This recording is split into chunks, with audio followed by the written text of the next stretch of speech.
A big show today. It is time to finally expose the truth about Meghan Markle, someone who has pushed wokeness, who has destroyed the royal family, according to some people. That's an opinion.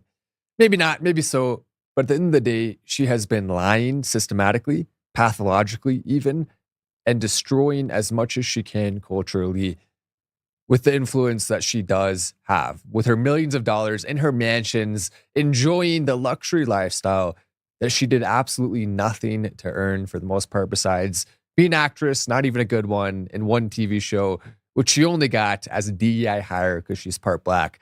That's the only reason they even hired her in the first place. Her acting skills are terrible. And then since then, it's been nothing but an attention grab, an ongoing attention grab, where she wants people to look at her constantly and see what she's doing. And right now, my co-host, who's sitting right over there, Joe Altman, is not actually sitting right over there because he can't be, because he's being forced right now to sit in a courtroom and testify in the high-profile Mike Lindell case, a case which was brought up because they were exposing things about people and getting too close to the truth about the elections and about what was really happening. And so now he has to spend his entire day at court. And if he doesn't go, they put out a warrant for his arrest. They were calling for that. I got a text from Joe this morning. Let me read you what it said. This is crazy. If they arrest me for contempt of court, I'll need you to go ham on them. So this is not an out there possibility. This is not something that could happen. This is a very real thing where they're using lawfare to force Joe Altman right now to not be able to be here on the show, to not be at the office, running his company, which takes a lot of work, by the way. It's a very important week this week. And yet he's not allowed to be here because of this, because of them, because of their lies and their lawyers and their power. Welcome to America. As we also see, for example, Laura Loomer and others, including Mike himself, having to travel to places they don't live, expensive, and you have to pay up to $40,000 for that and lawyer fees, and then there's more, there's always more, and they can put harsh penalties on you, like having to pay $1,000 per day, which doesn't even make any sense. That's what Joe Altman is having happen to him right now. He has to do that every single day to a woman who, in all honesty, shouldn't be getting a single penny. So it's disgusting what we have been seeing with that. And you start to realize from the top down, the entire system is corrupt. But when we get back from the intro, which is only 30 seconds long, so it's a little weird for me to say that, but I said it anyway. When we get back from the intro, I'm going to show you the videos that prove without a shadow of a doubt that Meghan Markle was lying about her pregnancy. When we get back today on Untamed. Take two. Cut. Take two. I want to talk to my people. I want to talk to my brothers and sisters. We can have grace and humility in how we interact with other people. Right, follow me with this. But they've been using their power to obstruct and stop justice from taking place. You want to pray us out? I do. We'll pray for Tina. And let's have conversations about what truth is.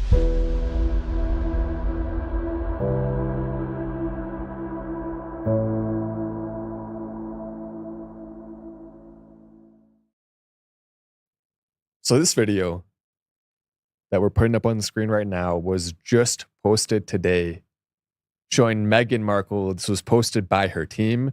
We don't yet have confirmation if she actually wanted it out. It was weird, the caption. They say, Meghan Markle just showed us this, something along those lines. And then here it is. Now we can see it. This is her dancing. Does that look like someone who is 9.5 or 10 months pregnant? Meghan Markle, based on her own account, says this was a late birth, meaning a good bit after 9 months, or at least 9.5. It's in that range. When you're talking about a late birth, I've had 3 kids, or I've had 2, about to have a third. My wife is pregnant right now. I can promise you she cannot move like that. She cannot shake her hips in that fashion right now. It's hard to walk when you're that pregnant, and my wife isn't even at that stage yet. But every time she has been, she has to stay in bed for the most part. And then the husband does the work around the house and with the kids and stuff. It's a lot, but it's worth it. Having kids is the best thing in the world. But she didn't do it. She didn't have kids. Look at that.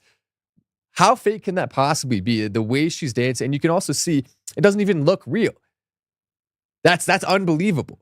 She's able to twerk. Look at the twerking. She's twerking. We're supposed to believe she's at the birthing room, overdue, so about 10 months pregnant, and she's able to dance and twerk like that. Not only does that not make sense, but I want to show you a comparison. So that is the one that was just posted today. But let's take a look at someone else in the royal family. We have a video that shows what it is supposed to be like when you are pregnant. Not even that pregnant, by the way. But take a look at this. This is a clip, and we're about to put it up on screen, that shows, and it's the ironic thing is, so you see her try to bend down in this clip, and not only can she not do it, but it looks awkward. It looks weird, and this is supposed to be the difference. I'm putting it up right now. So this is, put up the video, A3, Princess Catherine versus Meghan Markle, and tell me the difference you see. Look at that. So she's walking over, trying to bend down, having to be careful, not even as pregnant. That was in 2018. And struggling to keep her balance. You see how she's a little awkward. That's normal. That's normal at 5-6 months of pregnancy. To be able to do what Meghan Markle is doing at that level of pregnancy, it just does not happen. Now take a look at this. So we have images of Meghan Markle throughout her pregnancy, and one in particular basically more or less proves what we're trying to say. So put up A2 on the screen. This is an image of Meghan Markle during her pregnancy. And you can see, does that look real to you? Does that look real? We also have videos and pictures that show her going into an event and then coming out, and she does look pregnant when she goes in, and then when she comes out, she doesn't anymore. So there's her attending the event. There's her leaving the event. 14th of January, 2019. Explain to me that. It's not even close to the same. And she looks like she's guilty of something in the second one. Now, why is this important? Why do we care if she was faking it? Why does it matter? For two reasons. Number one, because this is someone who has significant influence and uses her role as a, quote, mother, and as someone who was pregnant to try to speak to women and sway them politically. This is someone who has spent a lot of time thinking about running for office. She could be the Democrat nominee in 2028. That's a very real possibility. That sounds crazy. It sounds stupid. She's of age. She is technically an American. She was born here. And so as a result of that, we have to look at this in a different way than just, oh, this is some dumb celebrity, dumb princess who's married to a royalty person that we don't even care about that much. But we should care. And that's why, because this is someone who I promise you, they're going to start pushing on us even more. This is someone who has also participated, allegedly, in multiple satanic rituals already over the last few years. This is someone who pushes degeneracy, who got a massive deal from Netflix that wasn't even very successful, by the way. So they basically just threw away a bunch of money to her. That's who we're talking about here. She has a cultural influence. She is someone who does matter on the stage. And so we have to look at it a little differently than just a normal celebrity, for example. This is someone who they want to have significant power. Just imagine Meghan Markle and Harry running for office. What would that look like? They would prop her up just like they did for Kamala. And by the way, she's a little bit better than Kamala as a candidate in some ways. Kamala was absolutely awful, and they made her look kind of good, at least in the eyes of the Democrat voters. They made her look kind of good. Now, we all saw through it, but a lot of people didn't. So if they can do that with her and her history, what can they do with Meghan Markle, who is better looking, even though she's not attractive by most people's opinions? She's better looking. I mean, anyone's better. I mean, Kamala Harris literally looks like she would be directly in Snow White, but not as Snow White or the witch. She would be one of the dwarfs, potentially. That's what Kamala Harris looks like, a tiny little gremlin. Now, Meghan Markle is less gremlin-y than that. And we do also have some pictures. I want you to take a look at this. So this shows her daughter, quote unquote, versus her son. Can we go ahead and put up that picture, Apollo, if we have it in queue? So this is the person she was pregnant with, supposedly the kid she was pregnant with at the time that video was taken, where she's dancing around and twerking like she's at a strip club while she's supposedly 10 months pregnant and having contractions. Crazy stuff. It doesn't make any sense. But if you zoom forward a couple years and you look at the pictures, it doesn't even look like that's, so the one on the right versus the one on the left, do you notice the difference? Then there's another picture that we're going to put up as well. So this one shows the baby. The baby has blue eyes and is a redhead, just like the father.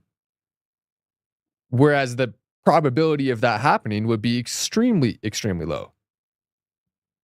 Meghan Markle, if she has the recessive blue eye trait, it would give the kid approximately a 12% chance, assuming she had it, because we don't know if she has it or not.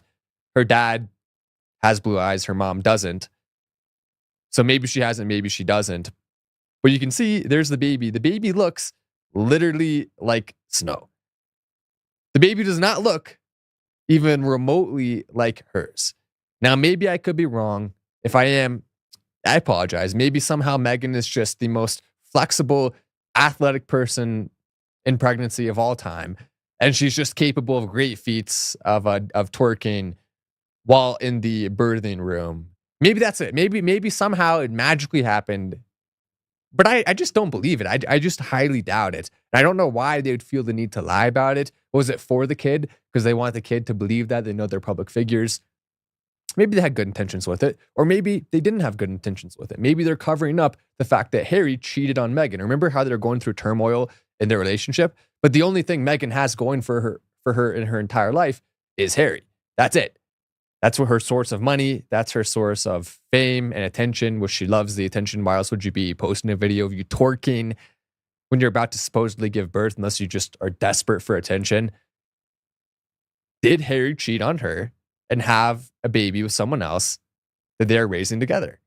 We know his backstory. We know he's forced to go along with all the woke liberal stuff like she is. They both have to do it. And we also know in great detail, if you look into it, exactly how often Harry has done things that got controversial. He's partied. He's been drinking. There's a picture of him with P. Diddy. What do you think Harry was doing with P. Diddy?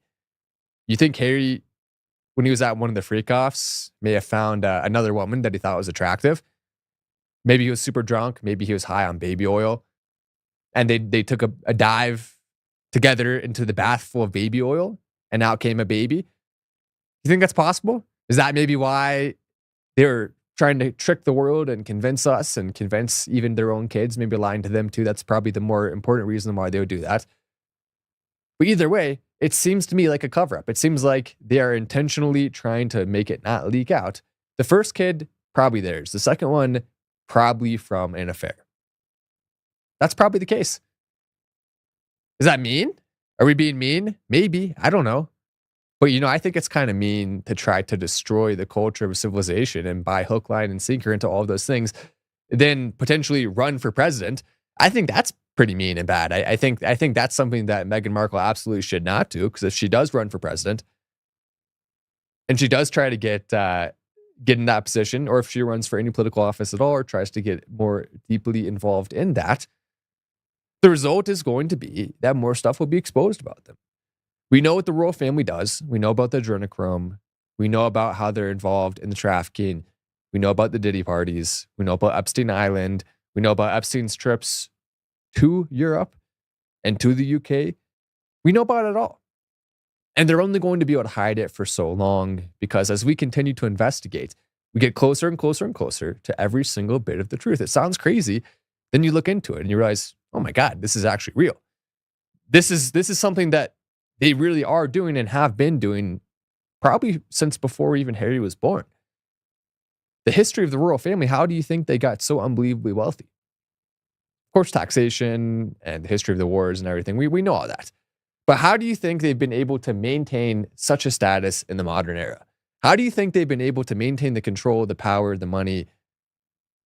Not necessarily in a political way, right? Because it doesn't really have much political power, but the social influence is huge.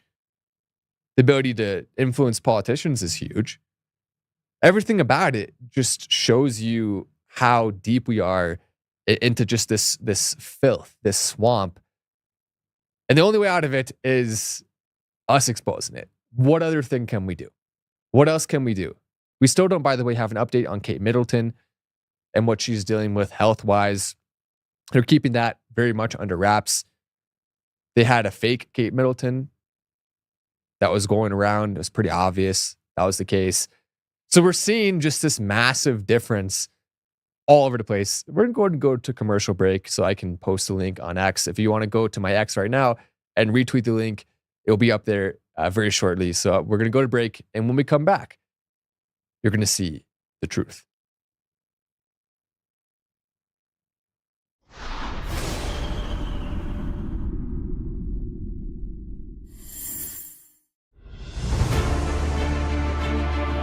In every thread, in every stitch, Honor-Bound USA weaves the fabric of the American spirit. It's not just apparel, it's a testament to God, family, and country. At Honor-Bound USA, we're a family of patriots who put our faith, family, and America first. When you visit our website, you'll find a line of products that embody our commitment to pray, stand, speak, and act. As the official site for the Untamed podcast, all of our products proclaim speaking the truth with courage. We also have the powerful documentary from Professor David Clements, Let My People Go. Identify yourself as one of the few who are willing to stand for what they believe in. Join the Honor-Bound USA family today. Wear it as a badge of honor, commitment to the values that shape us, and a pledge to the bright future we will build together. Because when you're honor-bound, you're not just wearing a brand, you're embodying a lifestyle.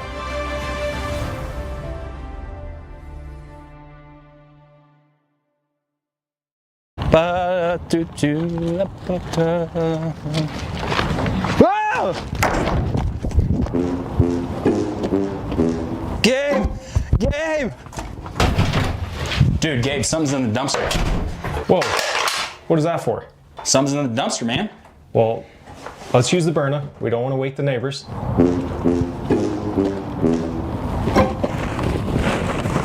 Freeze! Stop resisting! Stop resisting! If you're looking for a less than lethal option for self-defense or keeping pests out of your dumpster, then check out Byrna at DCF Guns. Visit us at our 3 locations in Castle Rock or Colorado Springs, or visit us online at dcfguns.com. Come join the DCF family today, where we keep the range hot and the deals hotter. It was around 10, 11 o'clock in the morning, and I received an email from PayPal. It showed in this email that there was a debit in my PayPal account that was going to be taken out. I don't remember following the link in the email even. I think I went straight to the PayPal account, and that pending debit was there. And it was for about $1,000, I believe, so it was a lot of money. So I called the phone number on that email. And it kind of, the way this guy was talking, I didn't even question what he was saying. And I've worked with computers for the past 40 years. And he just kept convincing me, and he was a legitimate person that was going to fix my computer, and I had faith in him that he was doing his job.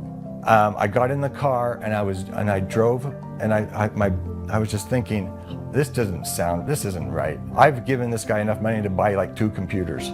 So I came home and I just thought about it some more, and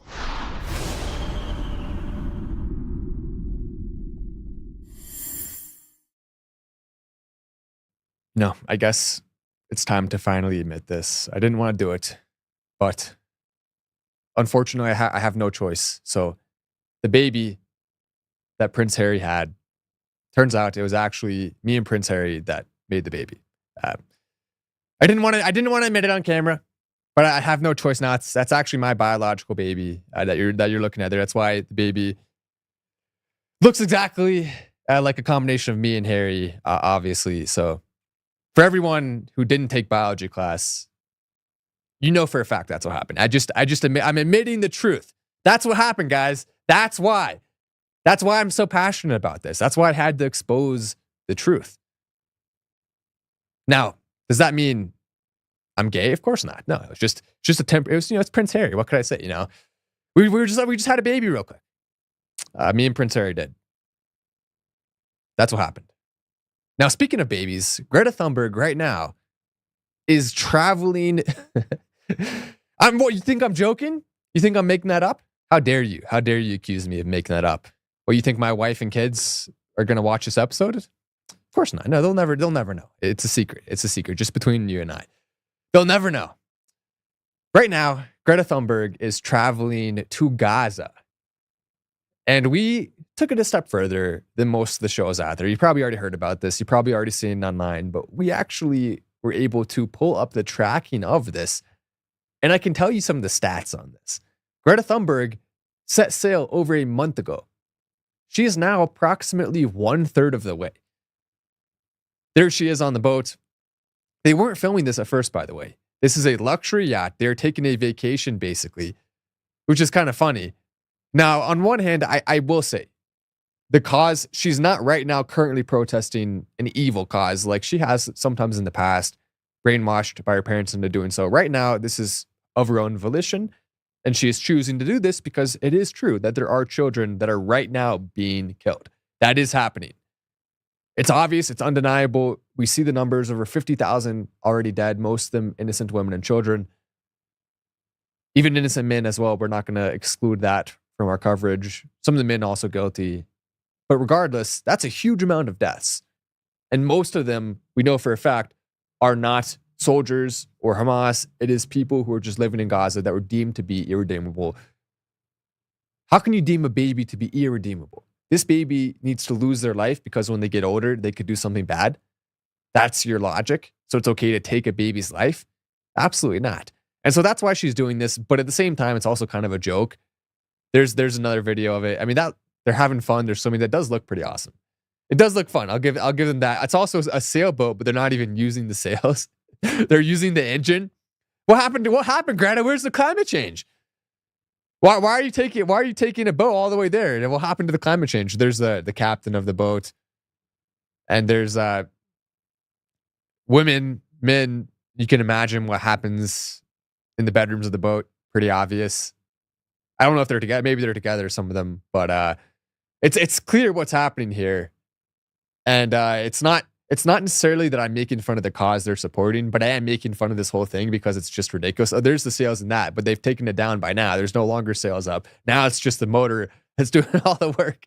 It's just ridiculous. And so the stats are they've been sailing for a month. They're only around at Greece now. You can track it, by the way. They have the tracker up. And so at this rate, it'll take them 2 more months to even get to Gaza. They claim there's a drone above them. They're not even anywhere near Israel. I did see the video of the drone. The drone's real. That did happen. But is it an Israeli drone? Is it a U.S. drone? Is it a drone from the Coast Guard of Greece? Who knows? But there they are, sailing away. Maybe they'll pick up speed a little bit. Maybe finally they'll be able to actually get to Gaza and do something. They're delivering baby formula, which again, that's good. This is a good thing. This is not Greta Thunberg that's saying, oh, I want to try to support a gay woke politician in order to stop climate change. There's the map right there. So that's where they are. You can't even see it. You can't even see it. That's how far they are. You can't even see Israel and Gaza yet. It's if you keep going now, if we zoom out, there we go, zoom out a little bit further. Now you can see it. Maybe that may even be 1/4 of the way. I think it's 1/3. 1/3 is probably fair. We'll be generous. We'll be generous. Maybe 2/5. Or not 2/5. So it would be maybe 3/10. 3/10, a little less than 1/3. That's about how far that they have traveled. And it's going to be a little bit choppy of water going all the way there. So we'll see when they do eventually land. Maybe now they're using the real engine. Maybe they're trying the sails at first. Maybe they'll get there faster. But the baby formula to kids, how can you be against that? How can we say that's bad? And people were talking about, if you look at the USS Liberty, the ship that the Israeli military decided to sink because they had soldiers on board who had information about what was really happening with the war over there. Because the truth about their ambitions for increased military power and social power were in documents and in the brains of individuals on that boat. So they decided to bomb the boat and pretended like, oh, it was an accident. Even though they dropped a bunch of bombs and could clearly see what they were doing, it was clearly a targeted attack on the boat because of the information that was stored on it and maybe other reasons we don't even know about. But they chose to do that, covered it up. And a lot of the soldiers that were on that boat, some of them did survive, were forced into silence and canceled and banned and even having their lives taken from them afterwards in some cases if they tried to expose the real truth about this. Finally, now in 2025, we have the ability to learn the truth about it because of Candace Owens and others who are interviewing USS Liberty soldiers and exposing what really happened that day. But could that be what they do to Greta Thunberg? Who knows? I mean, they decided to roll over a protester with a bulldozer before, taking their life. They've done food drops before where people show up and then they take their lives. 27 people's lives just taken from that yesterday. They just did that. They've been doing it where they will have a food drop, people go, and then they're eliminated. Well, they're Hamas. Okay, well, maybe they are, maybe they aren't. Probably they aren't. Some of them may be. They don't care. That's a life of someone who's our enemy, period. Even if it's a child. And so it is an evil ideology. And if you support Israel, I don't know. I mean, I get if you've just watched Fox News your entire life and they tell you Israel good, support Israel. If you watch CNN, MSNBC, whatever, all the mainstream media outlets who have owners that are tied to Israel and to the Israeli government and are literally funded in part by USAID and by the Israeli government in some cases or by other billionaires who have dual citizenship, that's who funds it. And so, of course, they've told you and pretended like they're on our side. Oh, yeah, that's good. We want to support them. We want to do this because they're literally part of it. Of course, they want to support themselves. But is it good for us to support them? Is it good for us to pay for this to happen? No, it isn't. And so that's why we have to try to undo all this brainwashing that's happened over the last 50 years. Everyone who's over the age of 40, for the most part, who's a conservative, what's the opinion? Israel good, right? Surely, because everyone says it. Anyone who didn't say it got canceled and banned. If you tried to speak out, you're not allowed to be on Twitter, you're not allowed to be on Facebook, you're not allowed to be on YouTube. You're definitely not allowed to be in the mainstream media or go on Fox News or any of the top conservative mainstream outlets. You're not allowed to go on the Daily Wire. So where were you able to hear anything else? The only thing you were able to hear for decades was Israel good. And that's on both sides. And so as a result, they've gotten to this pompous level where they think we can do whatever we want. Everyone has to support us. By the way, Christians are God's chosen people, not anyone else. That's a fact. They also lied about that on Fox News because the owner of Fox News is not a Christian. They lied about that in Daily Wire. Owner of Daily Wire, not a Christian. Can you name one mainstream media outlet if you're over the age of 40 that you've watched consistently over that time span that was not owned by someone who's not a Christian? That's the case every single time. And so we see Greta Thunberg, she's sailing along, possibly at risk of a drone strike or the ship sinking or whatever, because they don't want. The last thing they wanted, by the way, was for the left to form a movement against this. Because the irony is that woman, by the way, who got a Molotov cocktail thrown at her, who they say is a Holocaust survivor, which they constantly say that, and it's not true, but maybe it is true. Let's say it is true in this case. She was wearing a pin, this Holocaust survivor, that said, "We too were once migrants," or something along those lines.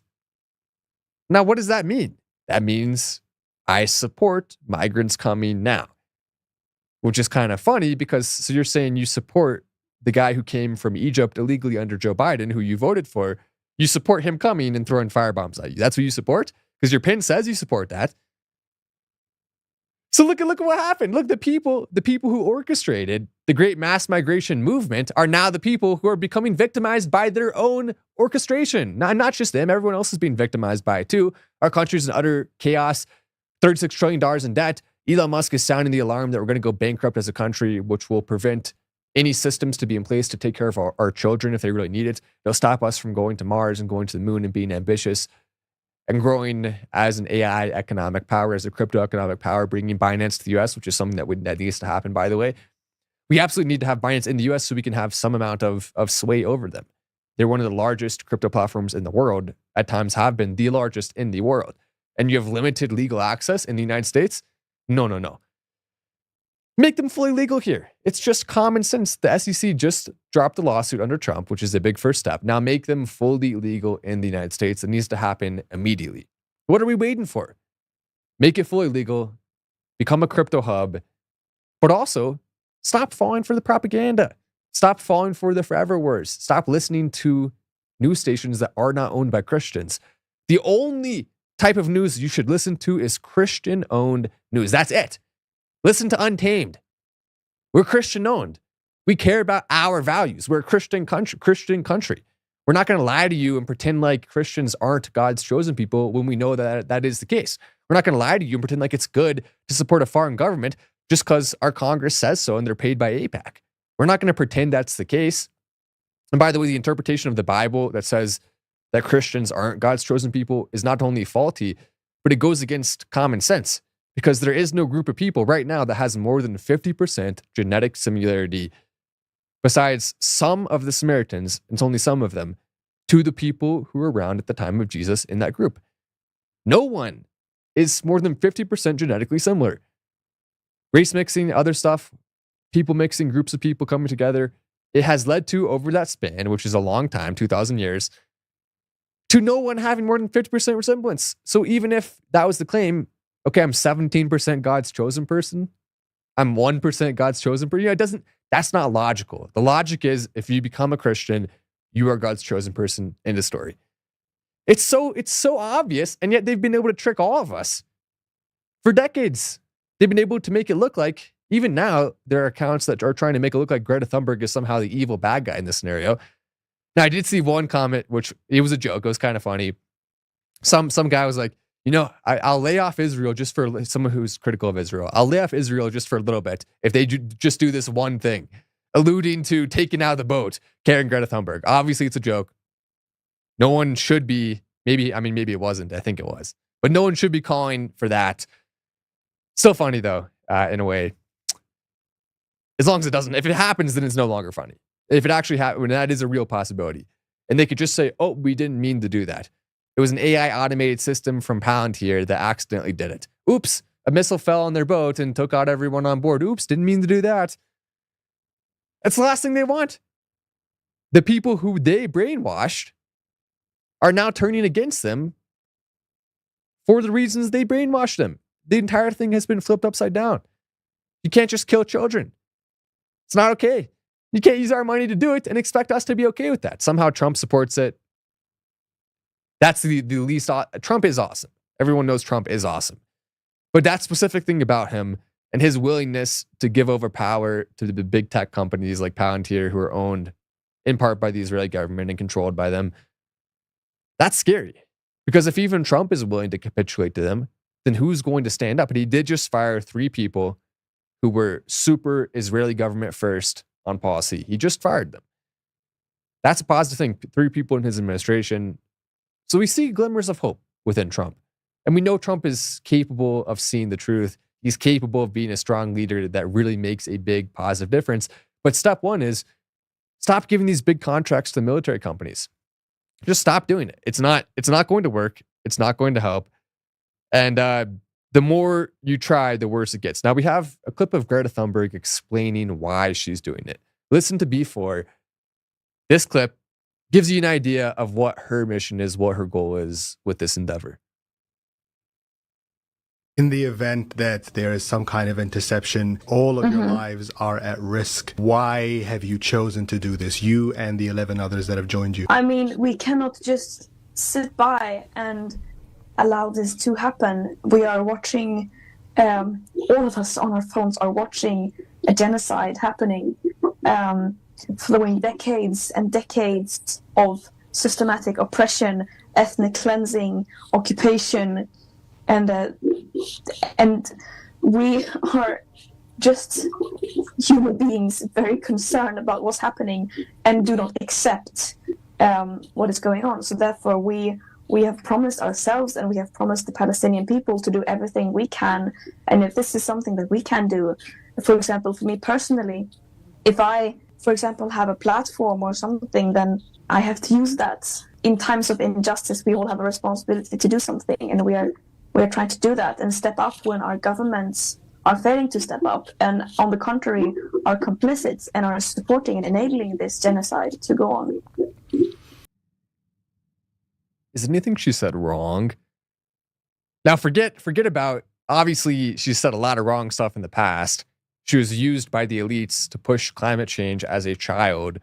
and pretend like that was why you should vote for Democrats in the United States, which is only 5% of the global population and responsible for less than 3% of the total emissions. That was what we were supposed to believe. She pushed that for a long time. She was cozying up to certain politicians that were on the left and calling out politicians on the right. Yeah, we know all that. We know all that. We know all the bad stuff she's done in the past, but take all that away for a second. Is she wrong?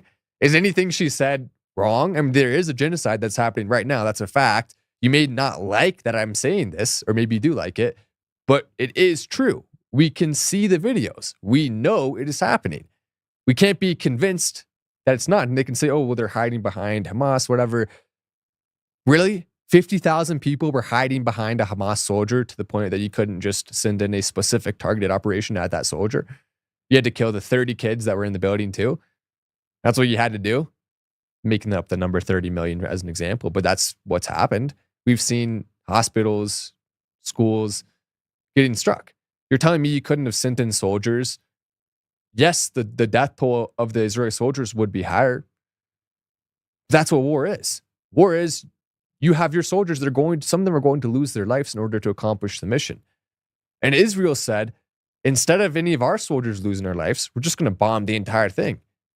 We'd rather have their children losing their lives than our soldiers losing their lives at a much lower scale. But still, we'd rather have 10 Palestinian children die than one Israeli soldier die. That's basically what they've said. That's what the facts are. Because if they know where Hamas is, in order to be able to bomb them, okay, we know you're there, Hamas, you're hiding behind the children. Okay, that means you know where they are. So you have two options. You can either drop a bomb on the entire building, take out everyone inside, including the children and women, or you can say, I'm going to send in some soldiers. Now, it's going to be difficult to do, obviously. And I'm not saying it's easy, but between those two options, what a military should choose to do is send the soldiers in. Send them in. Now, maybe there's some rare exceptions where you can't do that, but for the most part, you can, or wait till they come out, or starve them out if you really needed to. I mean, there's so many options on the table that you could do if you needed to, even without having to risk your soldiers. And yet their option is, in almost every case, and once you do it once, then where's the morality anymore? Well, I've already killed a bunch of children. Why do I care if I kill more? That's their mentality. It's so clear when you understand human nature, when you understand and when you see the manipulation that they're trying to take over the United States with to support this, you see clearly what's really happening. They're making choices, and the choice is 10 of them versus one of us, even if they're women and children. And they're going to pick that every time. Because they see us as worth less than them. They see everyone who's not part of their group as worth less than them. That's what they're taught as children. That's what they believe as adults. That's what the Israeli government is acting upon. You have to understand that at the basic level to understand the entire situation, to understand why it's happening the way that it is. Now, I don't want to be all negative today. We do have some good stuff. Minneapolis, there's a protest against ICE, and they got thrown around a little bit. It was actually kind of cool to watch. Why don't we go ahead and put up the clip C3 rather of them getting absolutely manhandled by ICE agents, trying to protest and stop ICE from deporting literal murderers and rapists, criminals who have convictions in their home countries. Now they're here. And instead of letting them do their job, they try to protest and stop that in their own communities. They would rather live next to an actual murderer or have, let's say there's people in the protests that have children who are young. They would rather live next to a child predator with young children than allow ICE to do their job. That's literally what's happening. Play the clip. A group right here trying to block the police from leaving once again. They threw out a bunch of garbages. Now people are trying to create a line out here to stop ICE and FBI. That's your city.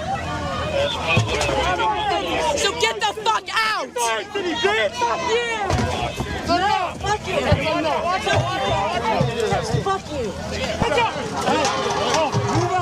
Move on right now! Back up! So these people are putting up a pretty strong wall here. They're not letting people. The police are obviously retaliating. People are pushing back at the police, showing no respect towards the police. People are upset because the ICE did come through here and they did take some illegal immigrants out of here, of the city. This is how the sheriff works. Look at that move.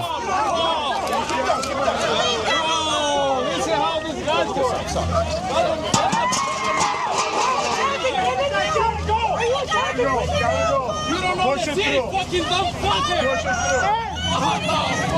through. Go back to Oak River, you pieces of shit. Back, bye, Mike. Mike. Slide back, slide back, slide back.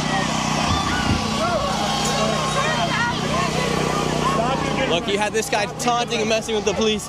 He's gotten thrown a few times by the police. And he's keeping on going back to him, too. This guy right here just got pushed by the police. After he's pushing at them, police threw him down, and he keeps going after them. By the way, Nick gets some good footage.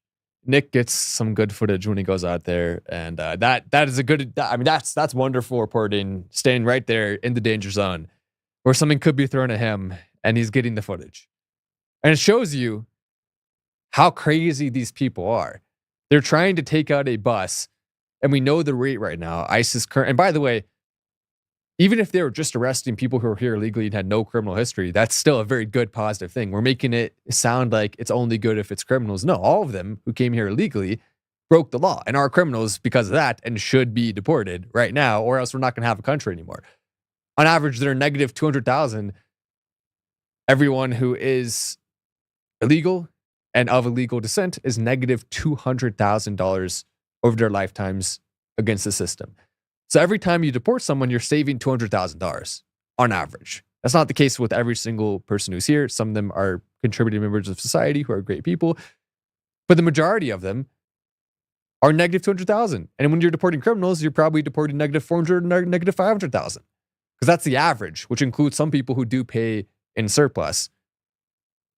So if we want to have safety net systems, if we want to be able to have a country that works well, even if you're down on your luck, or if you have a medical problem that's too expensive to afford by yourself, you need a government that can actually help you out. And we can't have that unless, and it's very important, unless we have people who are on average going to be in the surplus. That has to be the case. And right now it's not. So we're $36 trillion in debt because there's more people that are on average a negative than there are people that are on average as a surplus. And it's still the government's fault. We don't have to make people a surplus to that extent just because they want to mooch off the government. There are examples in medical cases where obviously that's the real role of the government. The main role of the government is that if someone can't afford medical care, they can still get it. That should be available to everyone who's a U.S. citizen and who has agriculture and who's part of us. We should be able to provide that for others, especially when it comes to younger people who have those problems. It's different, a little different from when you talk about older people. But how can we possibly survive as a country when we can't even have the ability to financially and medically take care of those who are most vulnerable amongst us and who just are down on their luck, who got cancer or something, maybe from a vaccine, whatever it may be, but they need help. They need medical help and it's expensive. And the government's supposed to be there so they can rely on that. But if we have a bunch of immigrants, it's so ironic to be one of those stupid protesters because they're both saying at the same time, I want the government to give me stuff, but I also want to support a policy that makes it impossible for the government to be able to afford to give me stuff. We'll just tax the rich. That doesn't work. You can't just tax the rich more and make that happen. I'm not saying you got to lower the taxes on the rich like Trump wants to do. He's lowering it too much. He's also lowering it specifically for some groups of people. So if you work at Best Buy, you're not going to be having a higher tax burden than if you're a waitress. How does that make any sense? Why does one get to be in a higher, better status than the other? Why does tips get to be tax-free if other groups of people are not going to have that same incentive? Because waiters and waitresses are basically paid primarily in tips. So how is that any different than saying someone who works at even a restaurant that doesn't offer tips like McDonald's or whatever, or Walmart?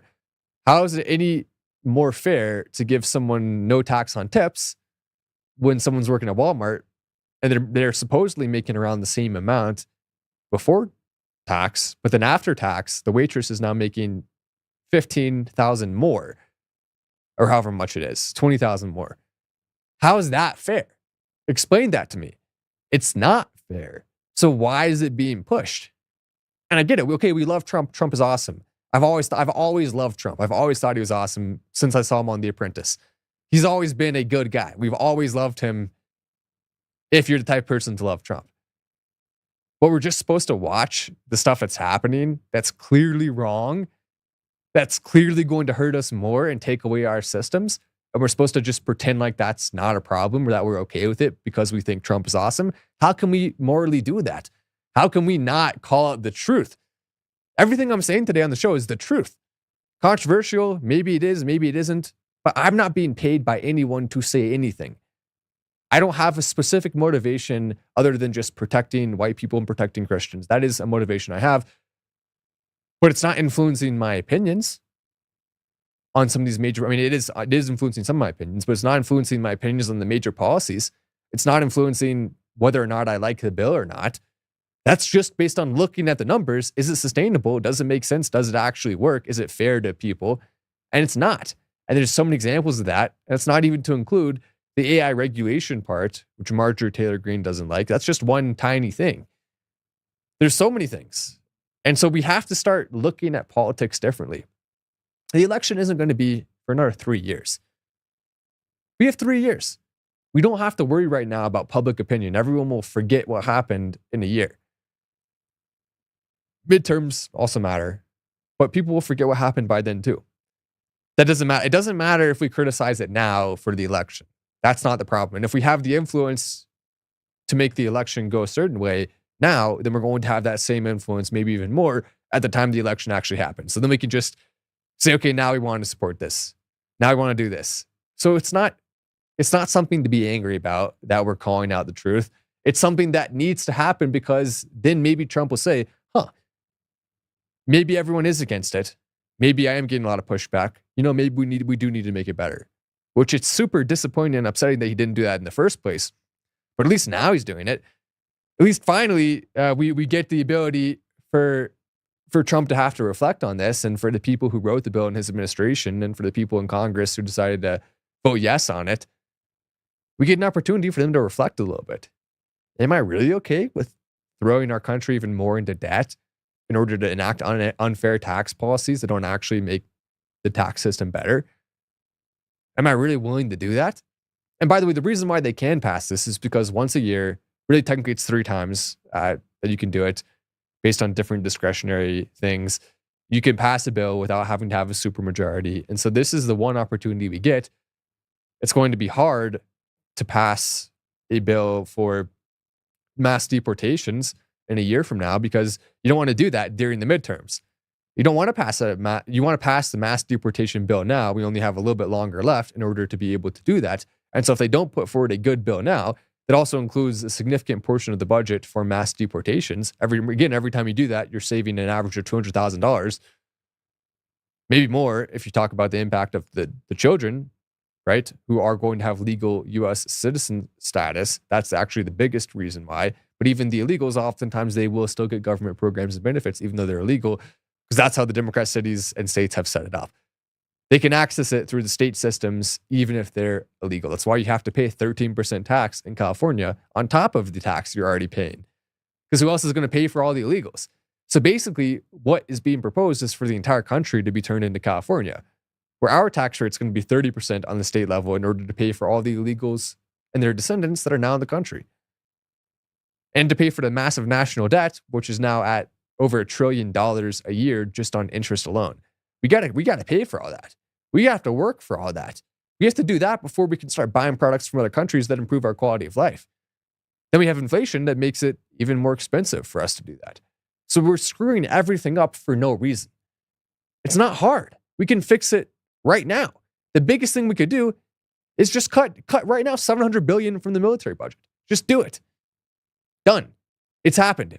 Okay, we still have the equipment we have, whatever that means. Okay, we have to sell some equipment. We have to fire some people. Done.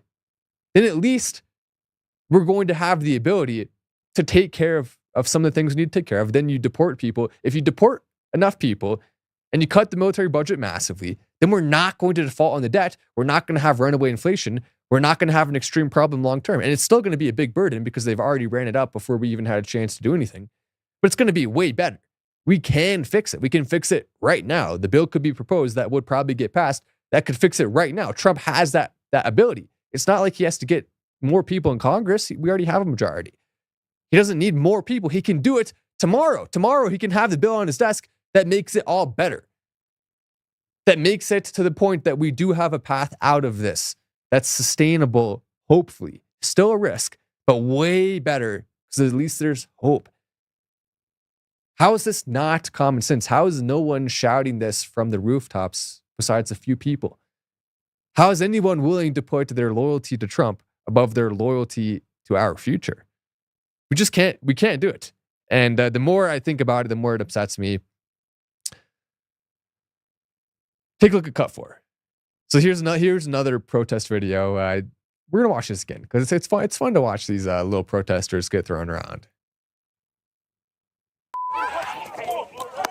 Chaos erupted in South Minneapolis as federal law enforcement agencies, including the FBI, ICE, DEA, and ATF, served high-risk search warrants related to drugs and money laundering at this Mexican restaurant on East Lake Street. Hundreds of protesters gathered, some clashing with law enforcement, believing it was an ICE raid. I had people hugging me because they're scared. I feel we can do better. I feel we can do better as a country. Minneapolis Mayor Jacob Frey and Minneapolis police say what happened was not related to immigration enforcement and no arrests were made during the operation. Regardless of what was taking place here, the fact that, there are agents who are militarized, they deployed tear gas on community members. Whatever was happening is completely unacceptable. Ella Hagan from Minneapolis says she was tear gassed and is enraged by what she witnessed. I think we're standing united in the rejection of this systemic violence. Standing together as tensions and some confrontations escalate. I got knocked down.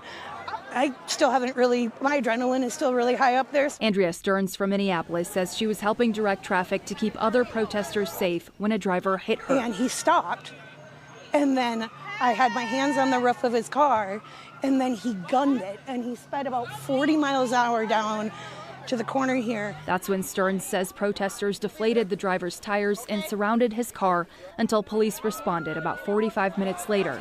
But as officers escorted the driver away, tensions and confrontations once again were elevated. Well, I just want people to actually acknowledge that this is happening in our own backyards. In a South Minneapolis neighborhood now filled with uncertainty. The sun is coming out. A moment to breathe. The sun is about to come out. Look at God. In the midst of chaos. Right now, we are still working to figure out how many people who showed up to protest were arrested or detained. But to be clear, Julie, no arrests were made today specifically in connection to that raid that happened. And there was just that one restaurant in the South Minneapolis location, but also there's another restaurant in Bloomington as well that was a subject of a raid today. Yeah, it's actually the same restaurant with the same ownership, except just a different location that happened in Bloomington, and we don't know of any protests that happened there as far as we're aware of. All right. That woman is so insufferable. Like, I put my hands on his car and I was trying to attack his car and stop him from legally using the street that his tax dollars paid for and mine didn't because I wasn't paying taxes because I'm mooching off the government. And then, so I was trying to stop these people from deporting the literal criminals that are in my neighborhood and are probably going to kill me or my family members and are taking huge amounts of tax dollars away from the system that is also going to hurt me and my family members. But I really want them to stay because I'm a crazy bitch and I'm going to go attack cars and then I'm going to have people stab their tires out. And then the police, who are also part of the woke system, we're going to have them arrest the person who was just trying to drive through. If she was hit by the car, she didn't seem very hurt to me. She looked fine. Plus, I mean, at her size, I wonder, maybe there was probably more damage to the car when he hit her. Even though we do have to probably subtract a few pounds from the fact that her brain is so tiny. But it's still, when they throw them, that's perfect. But the other thing she mentioned, from the raid itself, nobody was arrested. How do you have an illegal trafficking ring going through a Mexican restaurant with illegals there, and you go in and spend these resources and don't even arrest anybody? What, because of the protesters? Is that why? Or did the news just get it wrong? That doesn't make any sense. Arrest them and send them to prison in another country, not in our country. Make the country they're from put them in prison. Like they should have done in the first place, with especially with the rapists and murderers. How are they even free? How are they even able to come to the U.S.? Yet they were, and they're here, because the systems there suck, and all these protesters want our systems to be more like that. That's why you can't let illegals come in the first place. Imagine if we had just gone back in time and ended birthright citizenship and actually closed the border for real. If we had just not let any of them in, then we would have never had this problem. We would have never had to worry about these protesters who I kind of get it on one level. They formed a relationship maybe with someone who's illegally here. And because of that relationship they formed with someone who's illegally here, they don't want them to get deported because they like them. They're friends with them, whatever. And on that level, I kind of get it. You know, it's understandable. But at the same time, just because they were allowed to come in illegally and have been allowed to stay here doesn't change the fact that it's going to make it impossible for our systems to work. If there's a way that we could just have an infinite money glitch, or an infinite resource glitch rather, because money is valueless except for how much you can trade it for in resources. So if we had an infinite resource glitch and we could take care of everyone, okay, then it's not as big of a deal. Maybe there's still some cultural problems and things like that, but it's not going to literally destroy the entire system that we're using to take care of our own. And this will. Even if we know some illegals who are really good people that we're friends with, we have to deport a lot of people quickly, or else our system will fail. There is no other option. There is no infinite resource glitch. So how can that be stated any more clearly? How can you understand that, which they don't understand it, but how can you have access to information like that if you wanted to find it, decide not to research it, and then go protest for the only thing that can save our system? Maybe you hate the system, well, you're using it. You're taking advantage of it. You like the roads. You like the Medicare. You like the way the hospital system works. You like having a military to protect us, even though we don't need $1 trillion a year in the military budget. We can protect ourselves with 1/5 of that at most. And even that's really honestly a stretch. Why do we need to spend more than China? We don't. We can spend the same as them. And even if we want to really push it, we'll spend the military budget of China and Russia combined. If we do that, how is that not enough? How do we still need more? We already have the nukes. We already have a bunch of equipment. We already paid for it. So why do we need to keep spending? Well, if you break down the budget, yes, they're buying new planes. Yes, they're buying new helicopters and they're making new warships. But a lot of it's just maintaining tankers that we just flash around and drive around and we're not even really doing anything with. We'll probably never actually use them in a real war. And if we do, it'll be a war that already has nukes involved to the point that it would be rendered relatively weak in comparison to the other power that we're using, the other force that we're using. So there's really no scenario when our 13 massive aircraft carriers, I think that's the number it's at now, are going to actually be legitimately needed and used. There is no scenario in which that happens. And yet we're paying a lot of money every single year to maintain that. And one difference is between discretionary spending, or rather, one difference between spending on Medicaid, for example, is that money is used on resources, yes, but it's also partially profit to the doctors and partially profit that goes back to the system. And the same thing can be said in some ways about the military budget, but it's even more resource heavy. The amount of metal and wood that the military consumes per year is astronomical. Do you know how many houses we could build with those materials? Because materials aren't just a limited resource in terms of their financial cost. They're also a limited resource in that we can literally run out of them on Earth. And yet we're spending a ton of those resources on things that will really never be actually needed and on maintaining it, which costs a lot of resources again. And then you have to pay for the fuel, which is also expensive and also a limited resource. Imagine if we took that fuel we were using to just showboat our aircraft carriers around everywhere, not even really use them, and try to strong arm countries in the Middle East in the name of protecting Israel when they already have enough protection really themselves and they already get way too much money already. Why can't we just not spend that money on that and instead use it to help to pay off the debt and get to a better place in our country? How is that not common sense? Trump already, the last time he was in office, increased the military budget significantly by around $300 billion. He made it 400 to 700. That's a huge increase. And then under Biden, he was too weak and pathetic to take it down. The one thing we should get that's a positive from liberals is less military spending, but we don't even get that anymore. Now, the Democrats are also controlled by the military-industrial complex. So either way, no matter who wins, we're still going to be spending $700 billion a year on the military. Now Trump wants to take it up over $1 trillion. He wants to take it to $950 billion and then add more stuff on and take it up over $1 trillion. How's that any different than giving it to Ukraine? Literally just 5 years ago, we were at 400, and that was supposed to be fine. We still had the strongest military in the world. Now we want to spend even more than that, even though we're in a less good economic state. Explain it to me. How does that make any sense at all? It does not make sense. We are being led by retards and by sellouts. More so the second one than the first one, but a lot of the first one too. That's who's currently in charge of our country. Retards. And Trump is being retarded right now. He's not using the power that he has in the best way he can, which is to cut that. Why is he wanting more? Who's telling him this? Mark Milley's gone. One of the biggest war hawks. Lindsey Graham isn't in the administration, even though a little bit too cozy with the Trump administration. We're seeing a lot of the people that were the biggest problems in the first place, some of the generals and people like that, and some of the lobbyists are gone. And yet we're still seeing it. How is it they have that big of a grip on our country? How do they have that much power? Who's convincing Trump that it's smart to spend more on the military when we're already spending way too much on it? Who did that? Who's responsible for it? Is it Kash Patel? Who is it? People in Congress? Is it his donors? Is it Mary Madelson? Is she the one doing that because she wants to protect Israel even more? Is that her most important goal? Is it Ben Shapiro, who's met with him on multiple occasions and has met with Vice President J.D. Vance as well? Is that who it is? Is it Netanyahu? Is it the contractors themselves? Is it the donors we don't even know about? Who is responsible for convincing Trump to do that? And why is he listening to them?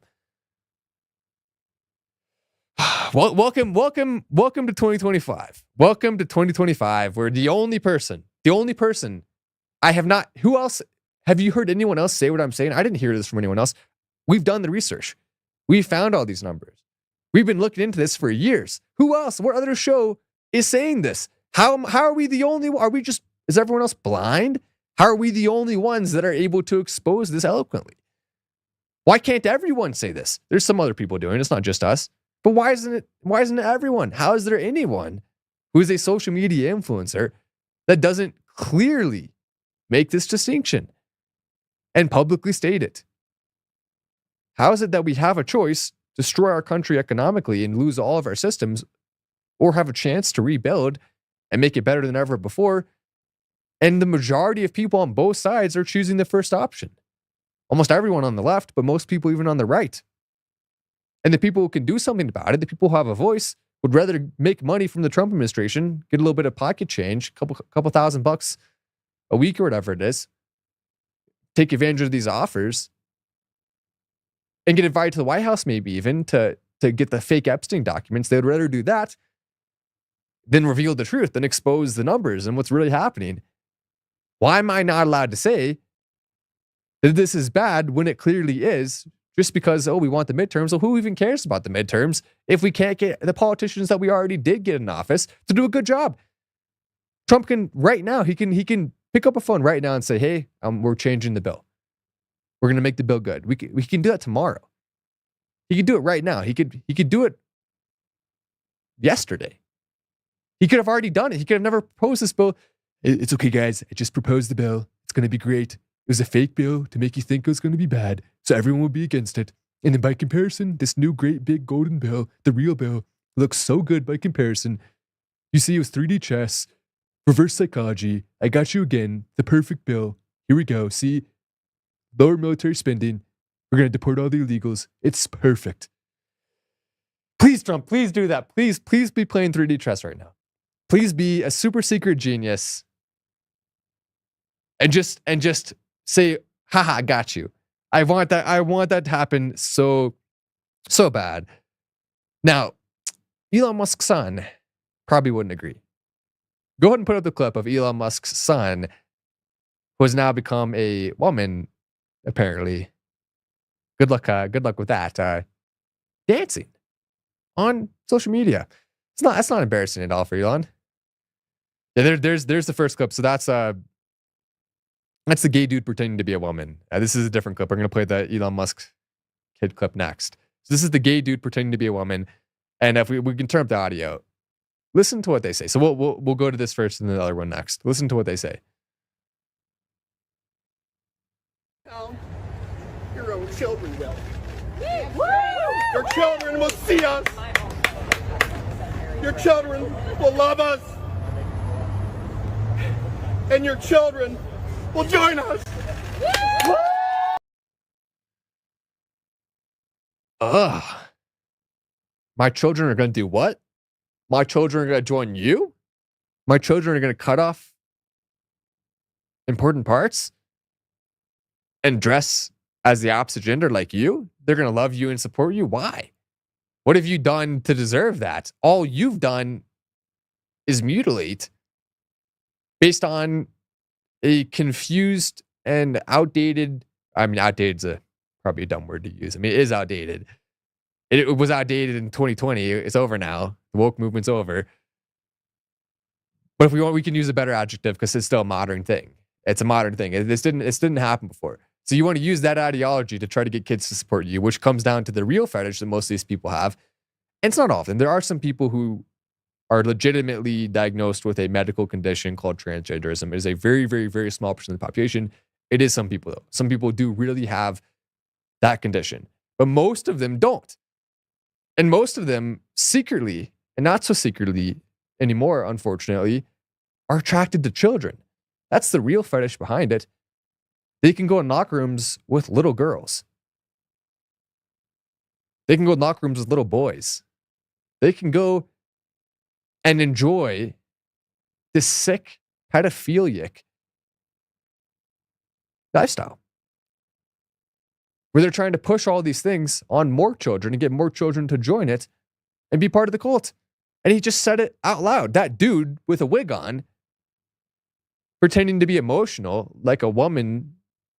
He's just trying to act like a woman because women are more emotional than men. That's a fact. But he was trying to do it on stage.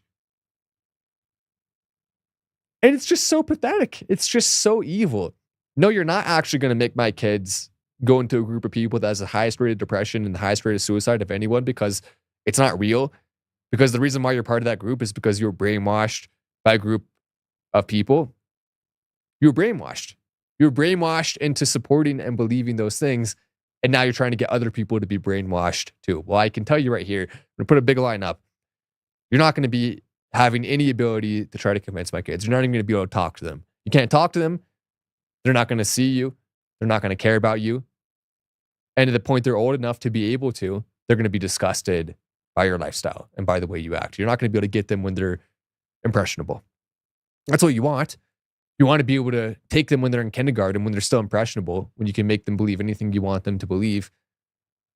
If you try hard enough, that's when you want them, where you're not going to be able to get them then. At least not for my kids. Hopefully no one else gives them that opportunity either. Unfortunately, a lot of school districts, you don't have the choice.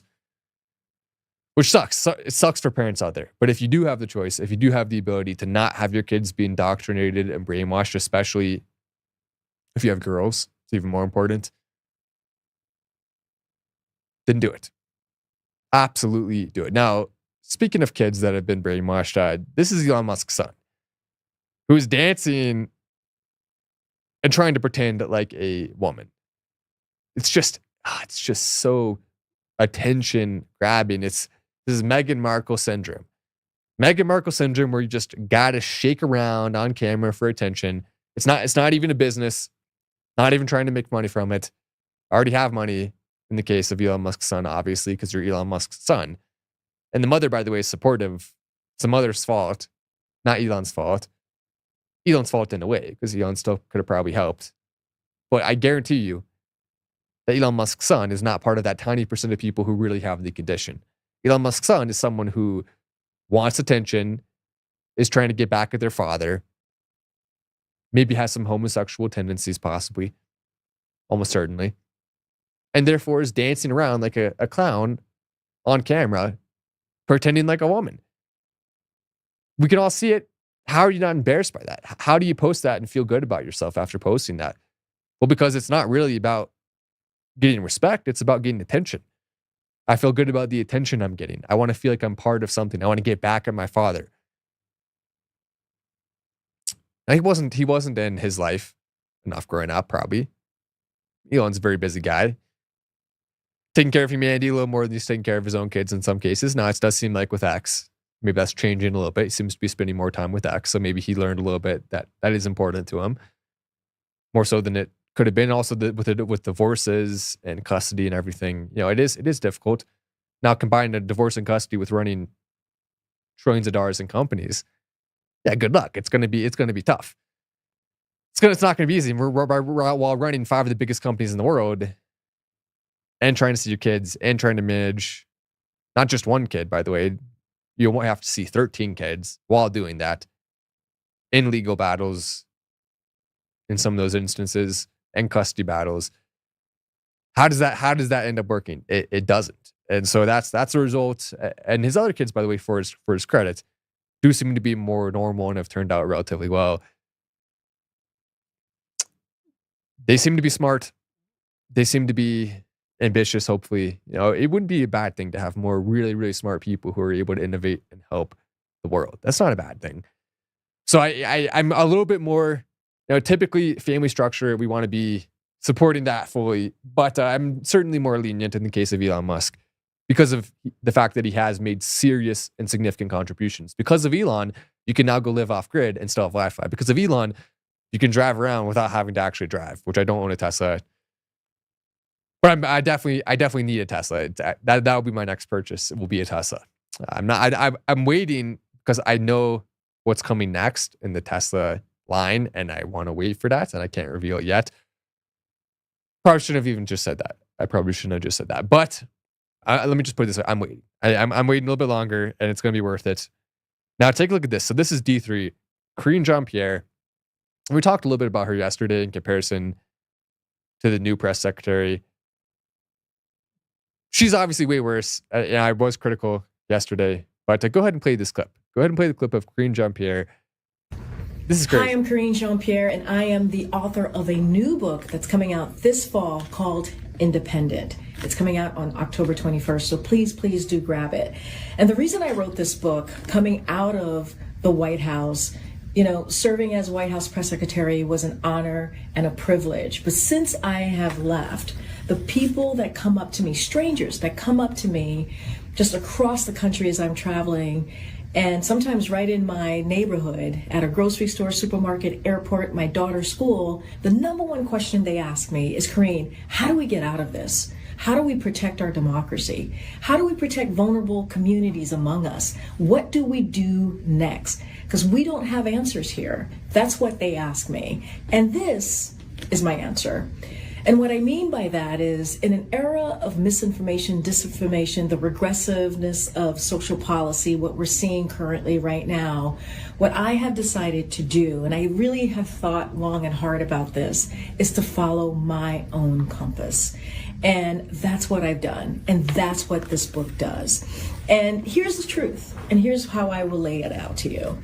I think we need to stop thinking in boxes and think outside of our boxes and not be so partisan.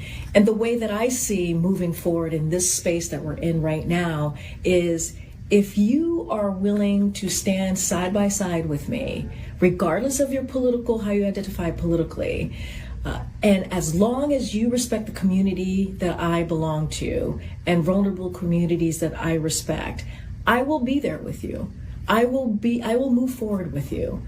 And that is, I think, so important. So this book, Independent, it's about looking outside of boxes, not just always being in a partisan stance. And how do we move forward together in a compassionate way, in a way that really, truly cares about people? October 21st. It's so pathetic thinking about how that lady was at one of the most predominant positions in our government. The most woke, low IQ person to ever serve in any administration ever, and is now trying to get money from us for a book that almost certainly was written either by AI or by a ghost writer. And yet we're supposed to pass this off as normal. A clearly extremely racist individual who hates white people, who wants to push in an era of extreme wokeness on a wide scale in the United States. That's what Karine Jean-Pierre wants. And there she is, openly admitting it.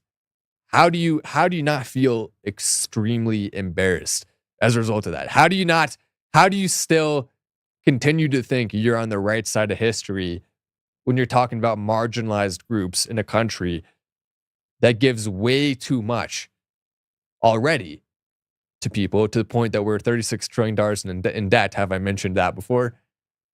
And then we're supposed to give more, but we've given everything we have, including the future of our country. We've given it away, but we haven't given enough yet. We just need to give more. And we also need to give her our money for her book, which almost certainly is going to be terrible. No one should buy that. Now we also have Chuck Schumer calling out Trump's bill, which is ironic because Chuck Schumer's bills, the ones that he has handcrafted, have been 10 times worse than Trump's bill.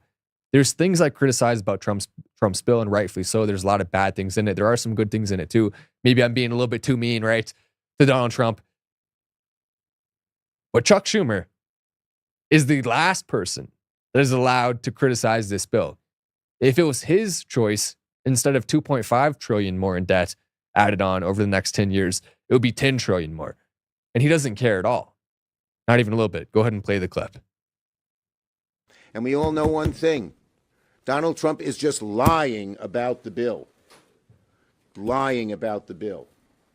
Well, here's the "We Are All Going to Die" act.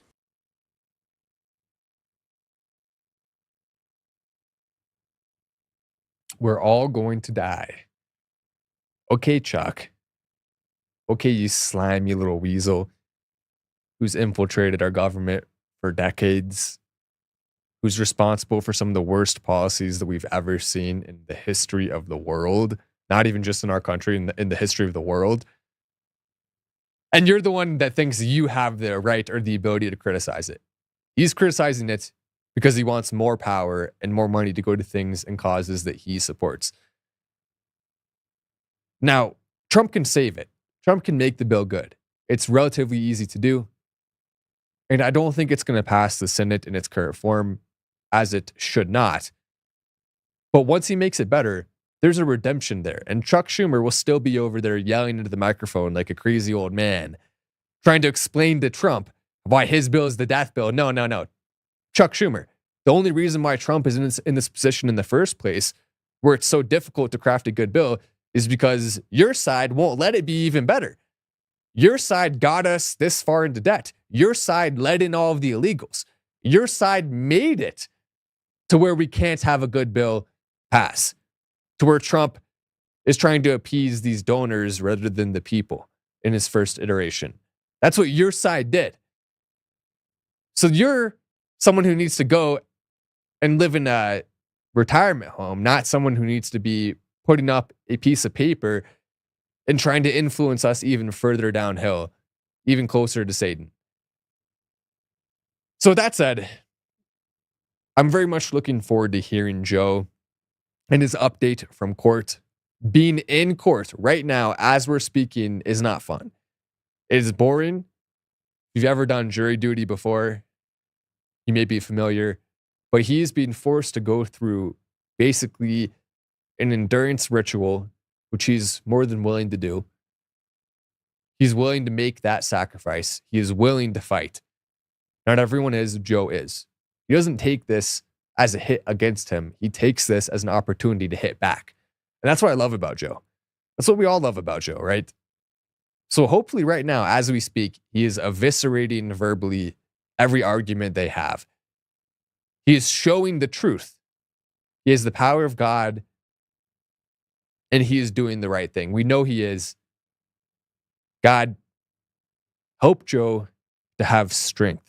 Help everyone involved across the country, everywhere, with these legal abominations, with this lawfare. Help them to be able to find the strength to fight it, to be able to find the will and the courage and the resources necessary, that it will not destroy the lives of our families, of us,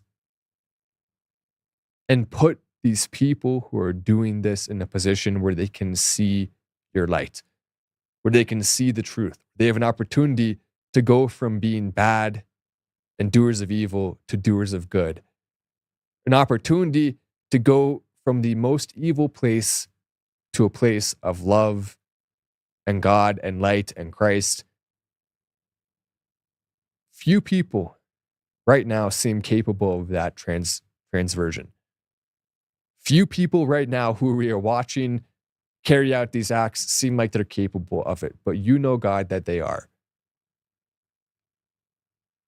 And as we continue to try to make this country closer, as we continue to try to make things better, we absolutely need help. We can't do it alone. We are only strong when we are together and when we are with you. Amen. Apple Podcasts, Spotify, got some good places you can watch. You know, the show has been growing extremely fast. In the last month, since Joe and I have been doing the show together, we have more than 10x'd the average viewers per show. That is absolutely massive. A lot of people are coming and watching every day. It is beautiful to be able to see Joe's platform grow, my platform grow, and all of us grow as a community. Because that's how you make a difference, is you have a lot of people together who are saying the truth, who are working hard. And that's what we're doing. That's what we're doing right now. And we're not even close to done. We're not stopping yet. This will only get significantly better. So I'm extremely excited to continue the journey with you, to continue fighting as hard as we can to save our country, save the world, even potentially. And I'll see you tomorrow, hopefully with Joe.